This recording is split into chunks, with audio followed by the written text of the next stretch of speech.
चलिए बच्चों, देखिए नेक्स्ट क्वेश्चन, क्वेश्चन नंबर 38 करते हैं इस क्वेश्चन को। और मजा आता है। देखो इस क्वेश्चन में भी वर्ड प्रॉब्लम है, फिर से वर्ड प्रॉब्लम और फिर से सब्स्टिट्यूशन मेथड। देखो दोनों मेथड और दोनों प्रॉब्लम, यानी कि वर्ड प्रॉब्लम और सब्स्टिट्यूशन मेथड कि हमने इतने सारे क्वेश्चन कर लिए। अब तो डेफिनेटली बच्चों को समझ में आ गया होगा सब्स्टिट्यूशन क्या है। यानी एक की वैल्यू निकालना, दूसरे में पुट करना, दैट्स इट। ठीक है। और ग्राफिकली मेथड से छुटकारा भी मिल गया है ना। तो लेकिन ग्राफिकल मेथड देखो बहुत ज्यादा इंपॉर्टेंट नहीं है। इंपॉर्टेंट है आपके कौन से, सब्स्टिट्यूशन मेथड और एलिमिनेशन मेथड। लेकिन ग्राफिकल मेथड से भी क्वेश्चन आता है, तो वो भी हमने बहुत सारे, कम से कम 7-8 क्वेश्चन तो कराए ही थे जिसमें हमने ग्राफिकल मेथड यानी ज्योमेट्रिकल मेथड यूज किया था। ठीक है। तो यहाँ पे भी हम क्या करेंगे, अब यहाँ पे हम सब्स्टिट्यूशन मेथड से सॉल्व करेंगे एक once again a word problem. तो ये भी एक बहुत अच्छा क्वेश्चन है। देखो बेटा, बहुत ही प्यारा क्वेश्चन है, बहुत ही इंपॉर्टेंट क्वेश्चन है। तो बिल्कुल भी स्किप ना करें, वीडियो को एकदम प्रॉपर तरीके से देखें। ठीक है। बिल्कुल ध्यान से देखेंगे बिना स्किप करे, तभी क्वेश्चंस आप समझ पाएंगे। और लैंग्वेज पढ़ना बहुत जरूरी है। बच्चे ज्यादातर क्या करते हैं, अधिकांश सीधे लैंग्वेज पे सीधे सॉल्यूशन पे पहुंच जाते हैं। सर सॉल्यूशन बता दो कैसे करना है। अरे सॉल्यूशन तो बाद में देख लेना, सॉल्यूशन में तुमने इक्वेशन देख ली, बट इक्वेशन बनी कैसे वो तो देख लो, है ना। इक्वेशन देखना बहुत जरूरी है। अगर इक्वेशन नहीं देखी तो फायदा क्या है फिर आपका क्वेश्चन है यानी सॉल्यूशन देखने का। सॉल्यूशन तो आपको आता ही है, सॉल्यूशन थोड़ी देखना है। सॉल्यूशन आपको देखना है इक्वेशन कैसे क्रिएट हो रही है और हम कैसे क्रिएट करने वाले हैं। चलो, तो क्वेश्चन है हमारे पास, फ्रैक्शन बिकम्स 9/11। ठीक है। If 2 is added to the both numerator and the denominator. Numerator and denominator एक फ्रैक्शन है। 9 अपॉन ए फ्रैक्शन बिकम्स मतलब आता है। कब आता है ये फ्रैक्शन, जब उसके हम न्यूमरेटर में 2 और डिनोमिनेटर में भी 2 जोड़ देते हैं।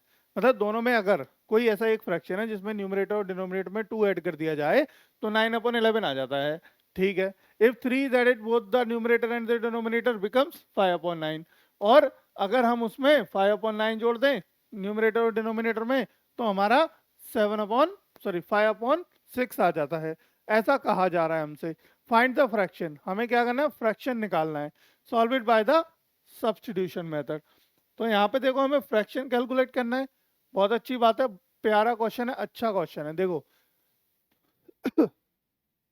लेट क्या करेंगे, पहले मानेंगे क्या, न्यूमरेटर और डिनोमिनेटर। न्यूमरेटर डिनोमिनेटर क्या होते हैं पता होगा आपको। Let numerator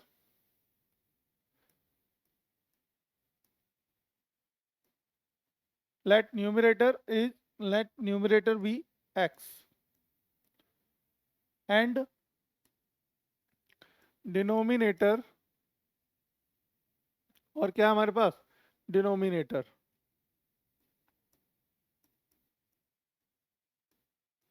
B Y. ठीक है। एक हो गया आपके पास न्यूमरेटर और एक हो गया डिनोमिनेटर। और एक फ्रैक्शन के अंदर यही दोनों चीजें होती हैं। ठीक है। तो फ्रैक्शन विल कम। तो फ्रैक्शन क्या आएगा, अगर हमारे न्यूमरेटर और डिनोमिनेटर ये हैं तो फ्रैक्शन क्या आएगा, एक्स अपॉन वाई। यही आएगा फ्रैक्शन, है ना। फ्रैक्शन क्या निकल के आएगा, एक्स अपॉन वाई। एक्स क्या हमारा न्यूमरेटर और वाई क्या हमारा डिनोमिनेटर। इससे आपको बच्चों को सब ये भी समझ में आ गया होगा कि न्यूमरेटर किसको कहते हैं और डिनोमिनेटर किसको कहते हैं। ठीक है। हिंदी में अगर कोई बच्चा देख रहा है इसको तो इनको अंश बटे हर कहते हैं। ठीक है। अंश बटे हर, अंश मतलब न्यूमरेटर और डिनोमिनेटर मतलब हर। ठीक है। चलो, तो अब वो कह रहा है कि हमसे क्वेश्चन में कि अगर if 2 is added to the both numerator and the denominator. ठीक है। तो अकॉर्डिंग टू क्वेश्चन फिर से बात करते हैं एटीक्यू की। एटीक्यू लिख देता हूं मैं शॉर्ट में, आप लिख देना पूरा। According to the question case one. Case one क्या है हमारा, क्या कह रहा है कि अगर मैं न्यूमरेटर में 2 जोड़ दूं और डिनोमिनेटर में भी 2 जोड़ दूं तो फ्रैक्शन बन के आता है 9/11। यही है ना। हाँ, ऐसा कुछ कह रहा है। और दूसरी सिचुएशन क्या कह रहा है वो, दूसरी सिचुएशन इधर लिख देते हैं। दूसरा केस कह रहा है कि अगर न्यूमरेटर में 3 जोड़ दूं और डिनोमिनेटर में भी 3 जोड़ दूं, है ना, तो फ्रैक्शन बन के आता है 5/6। 5/6। ठीक है। ये देख लो, ऐसा वो हमसे कह रहा है। अब हमें बताना है कि इसमें से कौन सा वो फ्रैक्शन आएगा। ठीक है। तो 3 is added to the both numerator and denominator, it will becomes 5/6। चलो भाई, अच्छा क्वेश्चन लग रहा है ये तो मुझे। और कैसे करेंगे अब इस क्वेश्चन को देखते हैं।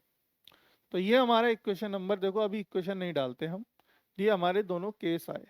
इक्वेशन हम पहले इनको क्या करते हैं, इंडिविजुअली अलग अलग तरीके दोनों को इंडिविजुअली क्या कर लेते हैं, थोड़ा सा सॉल्व करते हैं ताकि हमारी एक नॉर्मल फॉर्म यानी पेयर ऑफ लीनियर इक्वेशन निकल आए एक नॉर्मल फॉर्म में। ठीक है, तो नॉर्मल फॉर्म में तो साधारण रूप जो होता है हमारा, तो वो साधारण रूप में इसको सॉल्व कर लेते हैं। देखो सॉल्व करने के लिए आपको क्या करना पड़ेगा, पहले इसका क्रॉस मल्टीप्लिकेशन करना पड़ेगा, है ना। क्रॉस मल्टीप्लिकेशन कर दो इधर भी और इधर भी। ठीक है, चलो अब देखो कैसे करेंगे। तो 11 आएगा इसके पास, तो 11 का दोनों के पास मल्टीप्लाई होगा। 11 मतलब 11x प्लस 11 टू जा 22, ये हो गया बराबर y जाएगा 9y प्लस 9 दूनी 18। ठीक है, बात समझ आ गई। ठीक है, अच्छी बात है। देखो 11x माइनस 9y, ठीक है, इक्वल देखो 18 माइनस 22। ठीक है, तो 11x minus 9y equals to कितना बचा, देखो इसमें माइनस का 4, माइनस 4 बचा। समझ में आ गया। चलो अब इधर सॉल्व करते हैं। देखो इधर करो हमारा 6x प्लस 6×18, सिमिलर इधर करेंगे हम इसको सॉल्व 5y प्लस 5×15। ठीक है, अब देखो इधर भी क्या करोगे आप, इधर y को इधर ले आओ। 6x minus 5y equals 15 minus 18, यहाँ भी माइनस का क्या बचा 3, तो 6x minus 5y is equals to -3। तो अब देखो हमारे पास आ गई इक्वेशन नंबर, ये हो गई सेकंड और ये हो गई इक्वेशन नंबर हमारे पास फर्स्ट। फर्स्ट इक्वेशन ये हो गई और सेकंड इक्वेशन वो हो गई। दोनों में हमारे पास जो राइट साइड में वैल्यू है दोनों माइनस में आ रही है, कोई दिक्कत नहीं है, उससे हमें कोई समस्या नहीं है। ठीक है, हमारे पास इक्वेशंस आ गई। अब जब इक्वेशन हमारी निकल आई बड़े आराम से प्यार से, तो अब हम क्या करेंगे, अब हम इसका आगे सॉल्यूशन करेंगे। सॉल्यूशन करने से पहले मैं थोड़ी सी जगह बना लेता हूँ ताकि मैं अच्छे से सॉल्यूशन कर पाऊँ।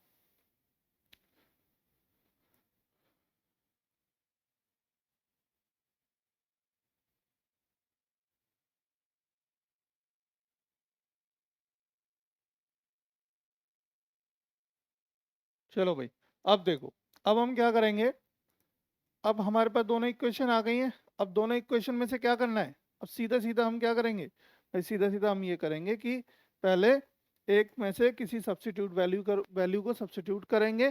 ठीक है, दूसरी इक्वेशन के अकॉर्डिंग, दूसरी इक्वेशन नहीं मतलब हम x की वैल्यू निकालेंगे in the form of y, या फिर y की वैल्यू निकालेंगे in the form of x। किससे, किसी भी एक इक्वेशन से, यानी फर्स्ट से ले लो या सेकंड से ले लो। ठीक है, सेकंड से लेंगे तो फर्स्ट में वैल्यू पुट कर देंगे और फर्स्ट से लेंगे तो सेकंड में वैल्यू पुट कर देंगे। चलो अब सॉल्व करते हैं आगे। ये इक्वेशन बन गई, यहाँ तक समझ आया। यही है बात समझने वाली। देखो यहाँ तक अगर आपने समझ लिया तो डेफिनेटली आप सॉल्यूशन आपने से कर लोगे बेटा, मुझे कोई ज़रूरत नहीं है मतलब आगे सॉल्यूशन करने की, अगर यहाँ से आपने समझ लिया तो। क्योंकि इतने सारे हमने क्वेश्चन कर लिए हैं, इतने सब्स्टिट्यूशन मेथड के क्वेश्चन कर लिए हैं। अगर आप कंटिन्यू वीडियो देखते आ रहे हो, ठीक है, सीक्वेंस वे में आप वीडियो देख रहे हो, तो डेफिनेटली आपको अब ज़रूरत नहीं है इससे आगे बताने की। लेकिन फिर भी मैं बताऊंगा क्योंकि बच्चे कई बारी, बहुत बारी मुझे पता है क्या करते हैं, डायरेक्टली वीडियो स्किप करके और अपने मतलब का क्वेश्चन देखते हैं जो उनको नहीं आता है ना। पर ना आने वाला काम यही है क्योंकि आप वीडियो फॉलो नहीं करते हो, प्रॉपर तरीके से देखते नहीं हो, यानी स्किप करते रहते हो। स्किप करना बहुत गलत बात है। देखो अब कैसे करेंगे हम इस क्वेश्चन को, देखो यहाँ पे आगे, from equation number first, from equation first we get, देखो हम पहली इक्वेशन से इसको सॉल्व करते हैं और निकालते हैं। ठीक है, या फिर यहीं पे इसको मैं आगे सॉल्व कर लूँ। देखो मैं यहाँ लिख सकता हूँ, y को कैलकुलेट करूँ या 11 x को ही कैलकुलेट कर लेते हैं। चलो 11x इज इक्वल टू, नहीं उसी को कर लेते हैं, ज़्यादा अच्छा रहेगा। y की वैल्यू निकालते हैं यहाँ से। ठीक है, y की -9 y इक्वल -4 माइनस का 11x। अब माइनस इधर भेजेंगे आप, ठीक है, तो y बराबर क्या आएगा, y बराबर 11x प्लस 4 अपॉन 9, दिख रहा है। ठीक है, ये आ जाएगा भाई, माइनस इधर भेजेंगे, दोनों माइनस के प्लस के हो जाएंगे, और 9 ये साथ में था वो चला जाएगा नीचे। तो ये वैल्यू अब आप क्या करेंगे, इस वैल्यू को और इस इक्वेशन को क्या बना दूं मैं, third equation number third create कर देता हूं। ठीक है, इस थर्ड इक्वेशन से y की वैल्यू को सब्स्टिट्यूट करेंगे कहाँ पे, आप सेकंड इक्वेशन में। तो कर दीजिए जरा, करिए। चलो अब इस लाइन को मिटा देते हैं। Now now put the value of y in equation second from third, from equation third, third equation से y की वैल्यू सेकंड इक्वेशन में रख दीजिए। ठीक है, चलो रखते हैं। तो हमारे पास क्या हुआ देखो, 6x, ठीक है, क्या हुआ 6x माइनस 5, y की वैल्यू क्या है 11x plus 4/9, 11x plus 4/9 is equals to कितना है हमारे पास, कितना है इक्वल्स टू में चल रहा है हमारे पास माइनस का 3, माइनस का 3। ठीक है, समझ में आया। तो इसके बाद हमने क्या करना है, देखो -3 आगे चल रहा है, अब हम सीधे सीधे क्या करेंगे, यहाँ पे मल्टीप्लाई करेंगे अंदर। ठीक है, अंदर यहाँ पे क्या कर दो, 5 का मल्टीप्लाई करो, तो 6x माइनस, अंदर मल्टीप्लाई करो तो ये हो जाएगा देखो 55x प्लस 5 और 20 बटे 9 बराबर -3। यहाँ कुछ नहीं है तो हम एक मान लेंगे, यहाँ कुछ भी नहीं है तो क्या मानेंगे, 1 मानेंगे। यहाँ 1 मान लेते हैं। अब एलसीएम ले लेते हैं 9, 9 क्या कर ले हम, एलसीएम ले लेते हैं। तो 9 आपने एलसीएम ले लिया, देखो 9 9 छक्के 54 यानी 54x हो जाएगा माइनस 55x माइनस 20 बराबर, ये 9 कहाँ चला जाएगा बेटा, राइट साइड चला जाएगा, है ना, उठ के इधर चला जाएगा, इधर मल्टीप्लाई हो जाएगा इसका जो नीचे आ रहा था। बेसिकली मैंने यहाँ नीचे स्किप कर दिया, डायरेक्टली वहां भेज दिया क्योंकि इधर मल्टीप्लाई कर दिया और इधर भेज देते हैं। ठीक है, भेजो इसको। तो ये क्या हो गया 9×27 माइनस का 27। क्लियर, यहाँ तक अब बताओ, यहाँ तक समझ आया। हाँ, अब देखो 20 को उधर भेज दो, तो यहाँ कितना बचा, यहाँ पहले बताओ माइनस का x बच रहा है इज इक्वल्स टू -27 प्लस 20, क्या बचा 7 बचा, क्या बचा 7, 7 देखो, तो 7 और ये माइनस का x माइनस का 7, अब देखो माइनस से माइनस कट गया। ठीक है, x बराबर क्या आ गया बेटा, x की वैल्यू आ गई हमारी 7, x की वैल्यू कितनी आई हमारी 7 आ गई। ठीक है, समझ आ गया, 7 आ गई। चलो अब आगे बढ़ते हैं, आगे देखते हैं हम। तो अब हम आगे देखते हैं कि हमारे पास क्या, अब x की वैल्यू पुट करते हैं हम, यानी कहाँ पे, y में, y में हम सब्स्टिट्यूट करते हैं। Now put the value of x, now put the value of x in equation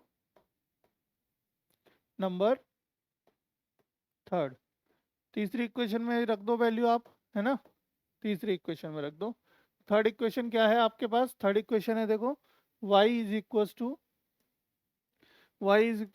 11x plus 4/9, तो y बराबर 11 इंटू 7 प्लस 4/9, तो y बराबर कितना हुआ 77 प्लस 4/9, ये कितना हो गया 81/9, 9 से कट गया 9 time, that means y is equal to 9। y की वैल्यू कितनी आ गई बेटा 9 आ गई, कितनी आ गई 9 आ गई। देखो जरा ध्यान से अब बताओ, अब बताओ किसी को समझ में नहीं आया हो तो ये क्वेश्चन, यानी देखो y बराबर आ गई हमारी वैल्यू 9 और x बराबर आ गई हमारी वैल्यू 7।